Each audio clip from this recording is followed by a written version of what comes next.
Mi, narinig ko si Papa Dudut. Pinopromote niya yung G-Loan Sakto. May narinig ko sa commercial niya. Yung G-Loan Sakto. Di ba dati pa ako nagbibideo ng G-Loan na yan? Alam mo ba? Meron yung G-Loan Sakto. G-Loan. Hindi ko alam yung G-Loan Sakto. Dati kasi yung G-Loan, pag maglo-loan ka doon, Mi, isang loan lang. Parang sa pagkakaalam ko ngayon, pwede na yung multiple loan. Halimbawa, meron kang limit sa G-Loan na 10,000. Pwede mo na mag-G-Loan ka ng 2K, pwede rin mo ng 3K. Depende. Hindi, alam mo ba, nagkataon naman si Ate Nenet, meron siyang G-Loan. Pinakita niya sa akin, meron din siyang G-Gives. Aba, may TikTok Pay Later din siya. Halika, ikikwento ko sa'yo. Di ba nga, Mami, nabudol ko na si Ate Net. Nabudol ko na siya nagamitin niya yung TikTok Pay Later niya. Kasi ito pa, alam mo ba, nabudol ko na rin siya, nagamitin niya yung G-Gives niya. So ngayon, si Ate Net, marami siyang utang. Ito ang achievement kay Ate Net, updated siya magbayad ng kanyang Pay Later, o diba? At ang gamit niya pang bayad ng Pay Later niya, alam mo kung ano? Gcash. Hindi G-Gives, Gcash. Kaya naman, kagagamit niya ng Gcash, tumaas yung kanyang G-Score. As in, kasi kahit yung sweldo ni Ate Net, di ba, doon na rin pinapadala sa Gcash. Ngayon, tumaas pa yung sweldo ngayon. Ay, sweldo. Hindi po tumaas yung sweldo ni Ate Net. Ganun pa rin. Alam mo, tumaas yung G-score niya. Nagulat na nga lang kami. May offer sa kanya na G-Gives, ay G-Loan. Nalilito na ako sa mga GG na yan. Eto ka. Pinakita niya sa akin na pwede daw siya mag-borrow up to 5,000. Sabing ganon. Ngayon, sabi ko, Ate Net, hindi pa yan yung exact amount na pwede mong i-borrow. Kailangan mong gawin, Ate Net, mag-click ka, mag-get started. Activate namin, Mami. Alam mo, pag-activate namin, nilagay niya yung...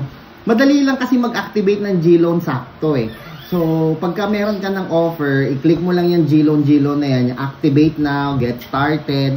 Tapos ilalagay mo lang dyan yung mga personal information mo, yung pangalan mo, alias mo, tapos maglalagay ka rin dyan ng contact person, no, yung mga optionals dyan. Tapos, may emergency contact person. Yung emergency contact person na yun, guys, alam nyo ba? Ano yun, yung parang co-borrower, guarantor, na in the event na hindi ka magbayad, magkaroon ng emergency, hindi ka magbayad, yun yung tatawagan nila.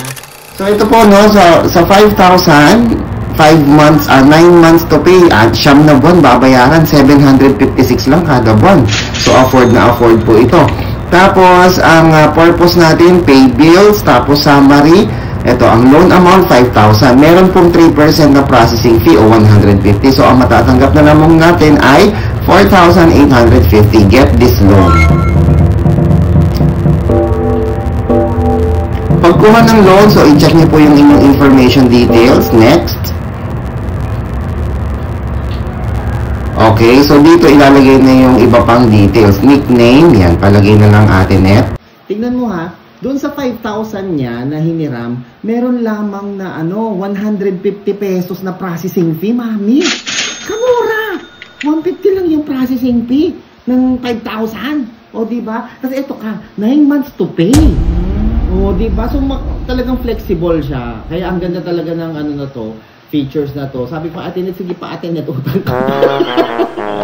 So, ayun, kayo din guys ha, kung may katanungan kayo sa G-Loan, just comment down below, no? Just comment down below, may katanungan po kayo. Hindi na natin kailangan i-convert yung G-Loan to cash. Alam mo kung bakit? Kasi cash na yun diretso na siyang papasok sa Gcash ninyo. At alam mo ba, ang bilis lang pumasok. Walang 1 minute pumasok yung pera kagad doon sa Gcash ni Ate Nenet. Yun nga lang, naalis na yung processing fee na 150. O diba, 150 lang yung processing fee.